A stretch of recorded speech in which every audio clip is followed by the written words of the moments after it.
আমরা আজকে এখানে দাঁড়িয়ে যাদের জন্য, যে সমস্ত মানুষগুলোর জন্য, যে সমস্ত শিক্ষক শিক্ষিকার জন্য, মা বাবার জন্য, প্রত্যেকটি সমাজের মানুষের জন্য, আমার ছোট ভাই বোনদের জন্য, কারণ আমি মনে করি শিখতে তুমি কিন্তু ছোটদের কাছ থেকেও পারো।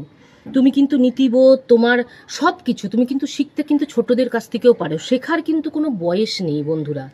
একটা 6 বছরের মেয়েও শিখতে পারে, একটা 16 বছরের মেয়েও শিখতে পারে, 30 বছরের মেয়েও শিখতে পারে, একটা 90 বছরের মহিলাও শিখতে পারে। কিন্তু শেখার কিন্তু শেষ নেই। তুমি কিন্তু শেষ জীবন পর্যন্ত শিখতে পারো, শেখার তোমার শেষ নেই।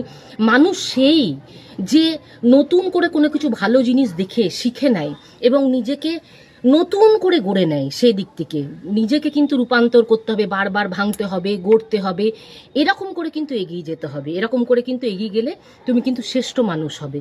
একদম সত্যি কথা বললাম, বাস্তব কথা বললাম। এই পথে আমাদের এগিয়ে যেতে হবে, কারণ আমরা মানুষ।